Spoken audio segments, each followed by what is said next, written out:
Come be a part of Doc Holliday's Rock Splitting Politics with your host, Dr. Ed Holliday. Hear the voices of liberty speaking all across America. Doc Holliday provides thought-provoking interviews and commentary about the issues and actions that are afflicting this country and what we need to do to get America back on track. Get fired up, get inspired, get on board with Doc Holliday's Rock Splitting Politics right now. And here we go.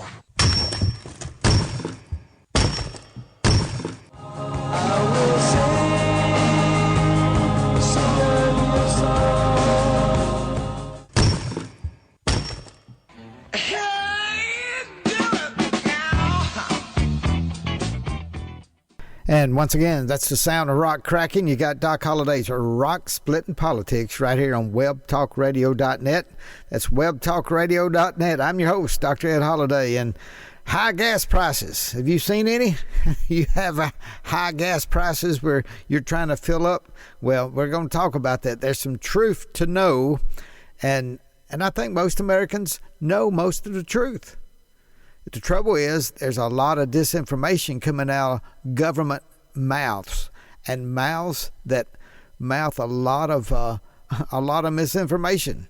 And if you watch the mainstream media, you're going to hear it. Misinformation after misinformation. So we'll be talking about high gas prices, and we got a couple of clips, one from Fox News of Leo Terrell, and we got some from Reason, and they try to be non-political, but we talking about high gas prices, where they're coming from. So we've got a couple good clips to play about that. Before we get to that, two things you need to know. Number one, the last couple of weeks you've missed those shows, go back and listen to them on archives. Very, very important, serious shows about a trap that America's getting very close to stepping in, and it could ruin your future and the future of your children and grandchildren and the future of all America.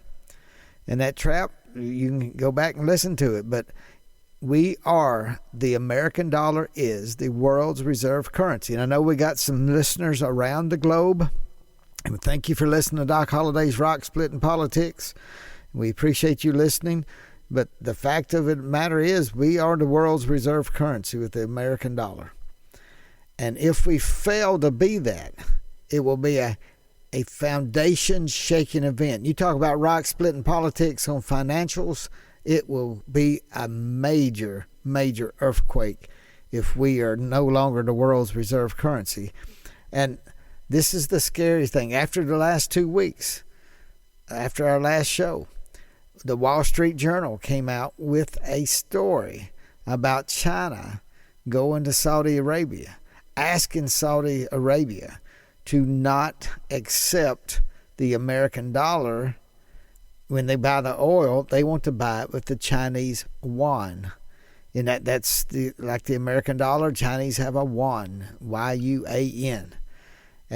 But ever since President Nixon took America off the gold standard, he made a treaty, or a compact, not a treaty, but it's a compact with Saudi Arabia that all oil sales, barrels of oils, all the oil will have to be bought with American dollars.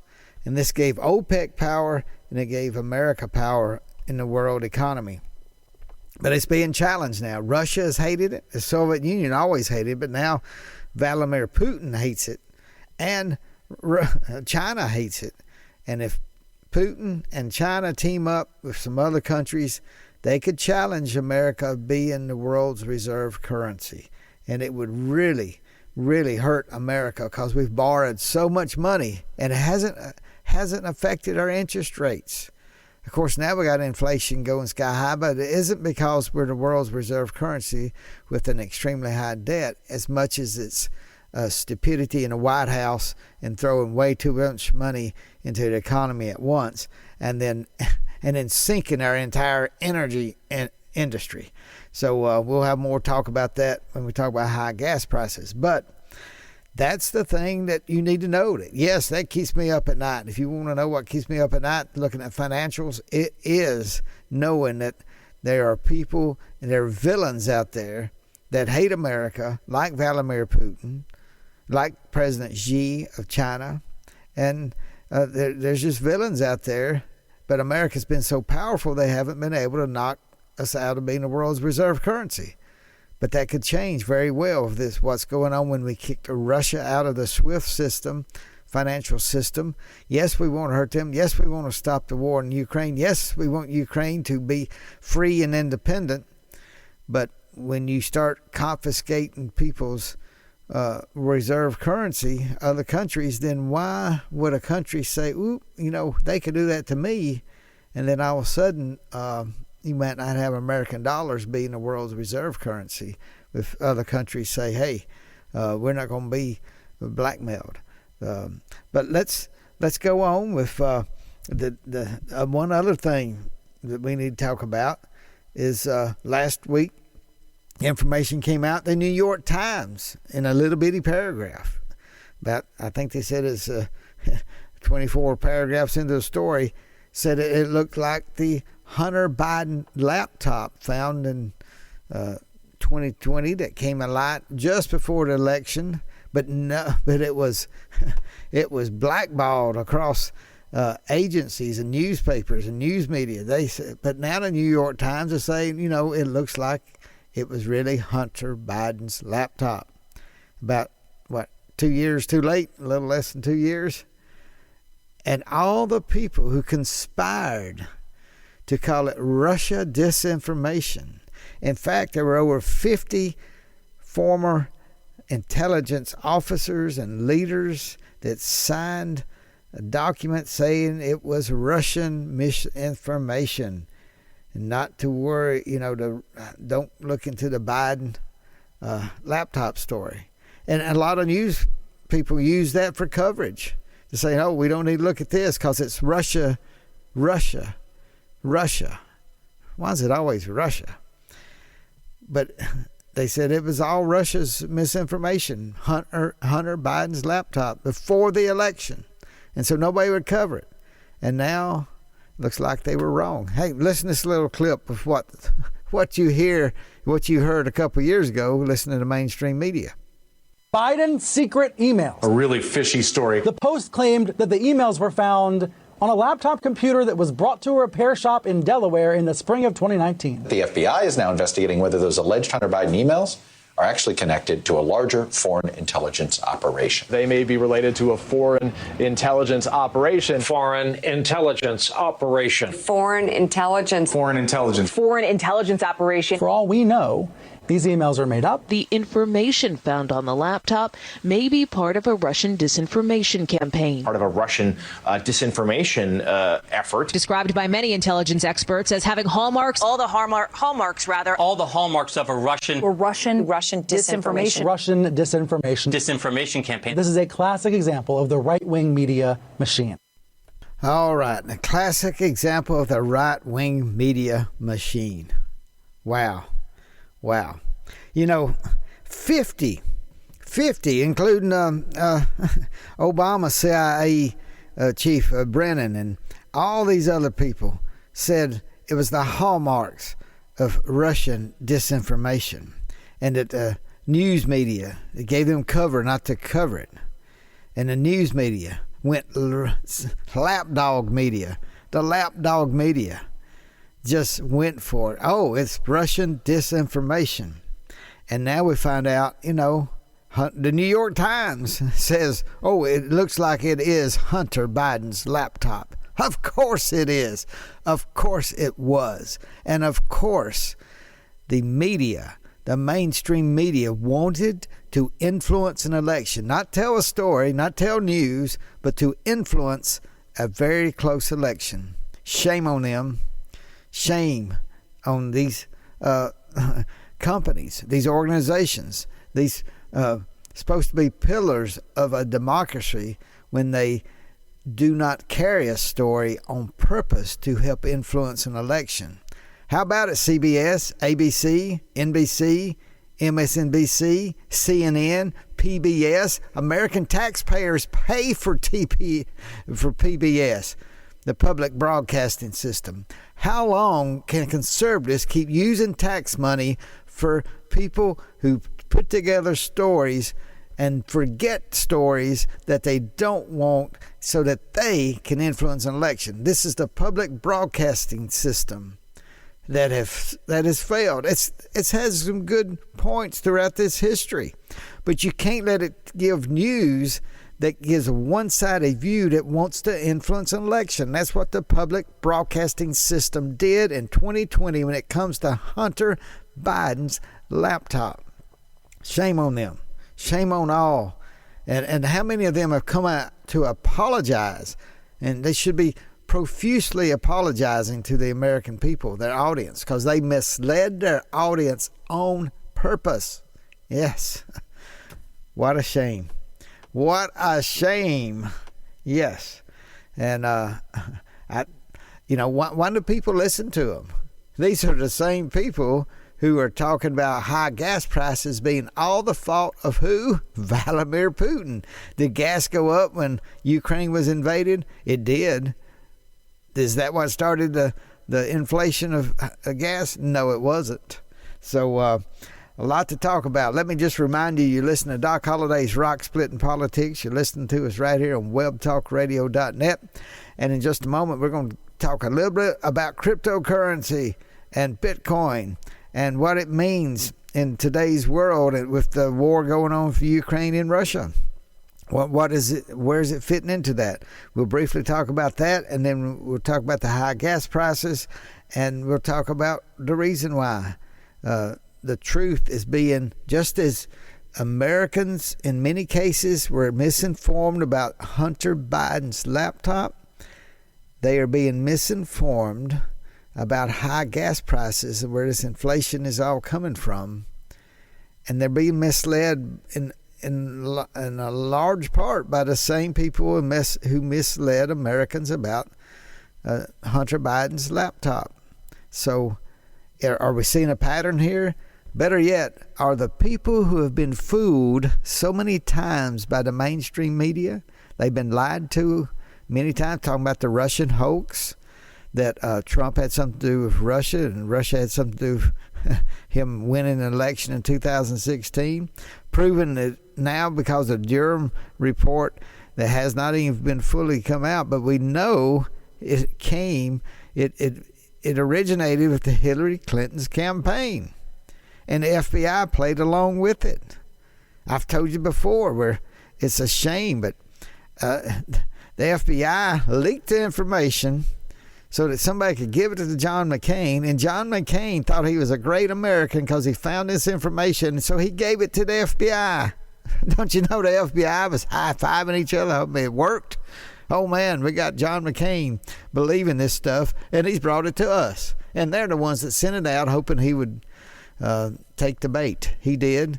They were playing with a sick man who had cancer, brain cancer, and they really, it's a shame what they did to American people and what they did to the patriot named John McCain, Senator John McCain. They purposely misled him so that they could use him as a pawn in their way they wanted to run government. Shame. It's a shame. Now, remember, you're listening to Doc Holliday's Rock Splitting Politics right here on webtalkradio.net. I'm your host, Dr. Ed Holliday. We got a book called, what's it called? You should know by now. You've been listening to, maybe we'll get a new one written here soon, but the book is called Bedrock Truths, and we keep pushing the book because America needs its bedrock truths more than it ever has before.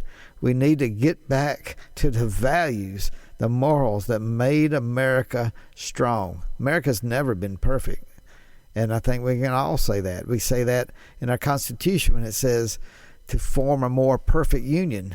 We got to always be trying to get better, but we got to have principles to start on, and that's what our founders gave us, these strong pillars of principles in democracy, in a republic, a representative democracy that's founded in a republic. I mean, and you got rights, R-I-G-H-T. You got a right that's founded in our Constitution and the Bill of Rights. And we live in a representative democracy where we choose people to represent us, to be in places of authority over us. But we, the people, should rule. And that's why it's such a shame when you have the news media, which should be a defender of democracy, when they purposely misled people to affect an election. When the news media wouldn't tell about Hunter Biden's laptop, and they knew they could easily find out if it's true. They knew, but they did not want to touch the story so it wouldn't influence. So that way they could influence the election by not telling the truth about Joe Biden and his family. That didn't happen that way when Donald Trump. His family's fair game on everything. My goodness. But we're talking about high gas prices now. So let's listen to this on the political side of gas prices. Where is it coming from? Well, Jen Psaki, the White House press secretary. Listen to what she starts out with this clip from Reason. You may have noticed this week that your gas prices have gone up. I want to talk to you a little bit about why. A lot of it has to do with Vladimir Putin. The White House is trying to blame record-high gas prices on Russian President Vladimir Putin and the invasion of Ukraine. Defending freedom is going to cost. It's going to cost us as well in the United States. Facing collapsing approval ratings, Democratic lawmakers are echoing the same argument. New York Congressman Gregory Meeks announced that Americans should be happy to make that kind of sacrifice because in the long run, democracy is at stake. Even simpatico comedians are pushing the idea that gas prices are setting new highs because of world events. Since the invasion, oil prices have skyrocketed. Today, the average gas price in America hit an all-time record high of over $4 per gallon. Okay, that stings, but a clean conscience is worth $1 or $2. I'm willing to pay. It's important. It's important. I'm willing to pay $4 a gallon. Hell, I'll pay $15 a gallon because I drive a Tesla. The sanctions that the U.S. and most of Europe have levied against Russia, one of the world's largest oil producers, were of course going to spook energy markets. But the so-called Putin price hike actually started over a year ago. Biden can't pin our 8% across-the-board inflation rate, the likes of which was last seen early in Ronald Reagan's first term, entirely on Putin. The main culprit is the massive infusion of money into the economy by the federal government and the Federal Reserve. Spending in Washington alone increased 50% between 2019 and 2021 on both Biden's and Donald Trump's watch. It's a surefire way to boost the cost of everything as more dollars chase basically the same amount of goods. And when it comes to energy specifically, the Biden administration has pursued a number of policies designed to make it more expensive to produce fossil fuel energy in an effort to reach a goal of net zero carbon emissions by 2050. In fact, environmentalists cheered Biden's bold moves a week into his presidency as the most remarkable day in the history of America's official response to the climate crisis. They said it marked the official beginning of the end of the fossil fuel era. Biden's measures have included halting new permits for drilling and leases on federal lands, shutting down the planned Keystone XL pipeline, and proposing the end of tax credits for new drilling and exploration projects. He's been joined by congressional Democrats who have been working to tighten regulations loosened during the Trump years and otherwise clamp down on oil producers. At the state level, they banned fracking in New York in 2014, and California has effectively stopped the practice in anticipation of a 2024 ban. Even when such moves have been overturned by courts or only affect future operations, Biden and the Democrats have sent a loud and clear signal that the future will be green, even if renewable sources aren't up to the task of supplying our energy needs.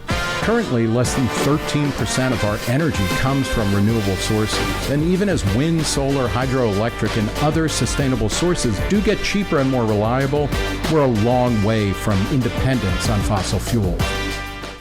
See, just like the clip started out with Jen Psaki, just from the White House press secretary, just, again, trying to blame everything on Vladimir Putin and these high gas prices. And we know they've been going up for well over a year. And the reason is why? Because basically we have a President Joe Biden, who's promised to dismantle the energy industry, and that's what he set out to do. And does he make laws? No, but he appoints people to positions all throughout the government, and they know their job is to stymie the energy industry. They would like to see the companies go broke. They really would. And you remember that we get, 13% of our energy now from renewables like wind and water and solar panels, 13%, and they want to cripple our energy industry. And they were getting along with slowly rising gas prices until the Ukraine war broke out. And now the stupidity of their plan is just obvious, because we could put Putin, we could crush him to his knees if we had a active, very influential energy industry that could copiously produce now, because you got to set things in motion for years to be able to get that oil and get the gas pouring out. Now, we could move quickly if Biden would just let go. If he just repeat what Trump did, we could quickly ratchet up our production. But really, it could go so much more if you're able to plan for the future, like the big energy companies should be able to. But they're planning for the future because they're being shut down by this government, by this administration, by Joe Biden, by all the people he's placed in positions of power throughout the administration, so that they can slow down our energy. And as far as they see it, a lot of these Ivy Leaguer, ivory tower folks are high-fiving each other. They want $10 gas. They want $15 gas, so the people will have to go to electric vehicles. Well, guess what? Not everybody can afford a $50,000, $55,000 electric vehicle. But even if they could, there's not enough minerals now. There's not enough of the ingredients needed to make all those batteries, especially if Russia being sanctioned. Russia had so many of the minerals we need. Not all of them, not 100% of them, but many of them. Who has the other? Well, China, by all means. It's China that controls much of the other minerals. Guess what? America and a lot of the Western countries, because of the environmental movement, they've shut down so many mines. You can't just turn a key on and operate a mine. It takes years to plan it, build it, get it arranged. And now we got so many that are shut down or moving slowly, or people don't want to go in production, or better yet, people don't want to invest because it takes so long and you have to go through so many environmental studies. That many of the minerals come from China and Russia and places they control. And who's polluting more? Where would you want the energy to come from? I'm talking about mining, but talk about energy also. We have enough. We've heard our government leaders who've been in Trump administration and others, industry leaders in energy. We have enough energy in oil and gas and coal to run America for hundreds of years, at least the next 100. Hey, what can happen in 100 years? We can have fusion. That's different from fission. There's things that can happen. Let's use the energy we have now in a very good way. The way we get our energy and burn our energy is so much cleaner than anywhere else in the world. Why, if we live in this global environment, why in the world would we want China and Russia making dirty energy and us buying it from them when we could make it cleaner and have more jobs and more people working in the energy industry and make America more powerful, where we could put Putin on his knees right now and he could have to get out of Ukraine. But that's one reason he went in. He knew who was in charge of America. He knew Joe Biden had pretty much surrendered to the environmentalists. And you know what? They're finding out more and more the environmentalists in Europe were paid by who? Vladimir Putin and the Russians to shut down their, Germany shut down their nuclear reactors. And they want to go to solar and gas. And guess what? Russia controls their gas.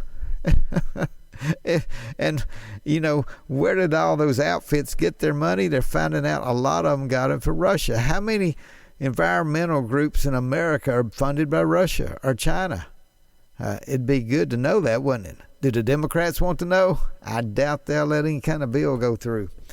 Let me play this clip from Leo Terrell talking about the politics of it all. Take a listen to this from Fox News, Leo Terrell.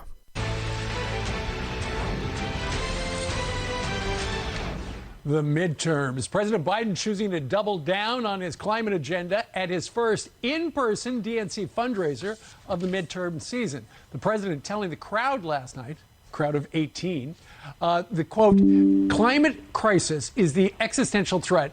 My proposal advances aggressive climate goals, tax credits to weatherize homes and businesses, doubling America's solar, wind, and other energy, and we have to get off the dependency of fossil fuels. But is that what voters want to hear? With the midterms around the corner, Fox News contributor and former Democrat Leo Terrell joins us now from L.A. Leo, it's a fundraiser. He raised $3 million, and at a fundraiser, you want to say the things that energize your crowd, and they wanted him to talk about climate, and he did not let them down. You know, Steve, I'll tell you right now, Joe Biden did a great job of pleasing John Kerry and the climate changers, but he's abandoned working class Americans. I want to be very clear. The Democratic Party no longer represents working class Americans because they are allowing Americans to suffer at the pump. He's in denial, Steve, that he is responsible from day one for inflation, for higher gas prices. He has declared war on oil and gas, and that's why we're in this current situation. I live in the capital city of high gas prices, Los Angeles County. And I'll tell you right now, it's disastrous for working class people. He's going to pay the price at the midterm elections. Well, speaking of the midterms, this morning in Axios, Bruce Mehlman, who writes a newsletter, presented how the two different parties will spin Ukraine when it comes to the midterms. For instance, depending on which party you're at, when it comes to inflation, is it Biden inflation or Putin's price hike? When it comes to the military, is it Afghanistan emboldened Putin or Putin rallied the West? When it comes to the economy, is it the return of recession and shortage or solid growth despite war? And finally, when it comes to energy, Green New Dealers or climate deniers? It's going to be a choice. Let me tell you right now, I'll take the Republican side on this because I'll tell you right now, I can convict Joe Biden for lying to the American public. Steve, you've shown the facts all morning. From day one, the price of gas have gone up because he has basically shut down the oil industry. And I also submit to you and all the viewers that Afghanistan, the most disastrous foreign policy decision to leave American soldiers there, to leave Americans there, to have 13 American service workers basically killed on his foreign policy to withdraw at all costs.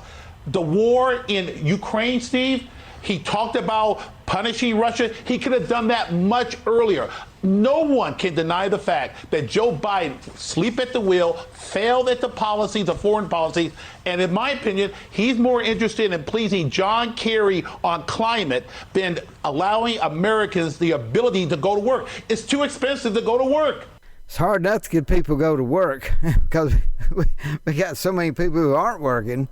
You got so many jobs that are open. We need more workers, and now, like Leo Terrell just said, people can't afford to go to work. Another excuse not to work. And it's all coming from the Democrat-led this Joe Biden administration. And if you could call Kamala Harris a leader after what she did in Europe, just don't call her a leader, just call her a figurehead there at this administration. But I have to tell you, man, I hope the American people can see and have leverage that they can see where they were lied to before. Look at the Russian hoax, look at the Hunter Biden laptop, and they were lied to by this mainstream media over and over. And now they're telling them that high gas prices are all because of Putin.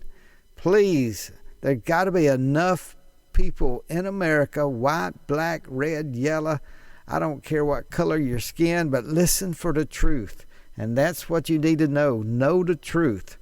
Now, let me end up this program just saying we've had last year, and we talked about cryptocurrencies and Bitcoin. We've had special programs when people know about them, people who set up, even billionaires we had on the air, just to help us explain this new type of payment through cryptocurrencies and Bitcoin and the blockchain technology. But how valuable is it? Look at the Ukraine in war with Russia. How quick can you get money to Ukraine? Used to, you had to go through an organization. You still do that. There's a lot of good organizations out there, Red Cross and others that are getting Samaritan's Purse, getting help directly to Ukraine. But if they need money overnight, where do you get it? Well, over $100 million of people around the world have donated to Ukraine instantly by sending Ethereum or Bitcoin directly into Ukraine. And that is the way that money can move in the future. That quick can go directly into Ukraine. $100 million being gifted from all over the world. So you got Doc Holliday's Rock Splitting Politics. We'll keep following things. This is a midterm election year. There's some great candidates out there. We hope we'll start interviewing when these primaries start getting over with. We get through the primaries. And I tell you, right now is the time to start getting leverage. Use the lies the left has said that we talked about in this show. Dig down. Let those lies, use that like a crowbar to lever the truth and lift up the nastiness of these lies and look into the light of the beauty of truth that the Democrats have just threw a cloth on for so long, hiding this truth. Find the truth and let it set you free. And come November, let's free America from these outlaws, these villains that are ruining our country. And when I say ruining, look at the gas prices, look at the way the lies have put people in authority. Nancy Pelosi should have never been Speaker of the House, because if the lies of the Russian hoax had not been plastered for 2 years into brainwash American voters, there'd have never been enough Democrats elected to make her Speaker of the House. And that's a truism that I'm sad to say didn't come about because of lies from the Hillary Clinton campaign. All right. God bless you. See you next week right here on Doc Holliday's Rock Split Politics. Thanks for joining us today, and remember to listen again next week for another edition of Doc Holliday's Rock Splitting Politics. You can order Ed's new book, Bedrock Truths, by clicking on the book cover right in front of you on the screen, or visit DocHolliday.org. Thanks for listening, and we'll see you again next week.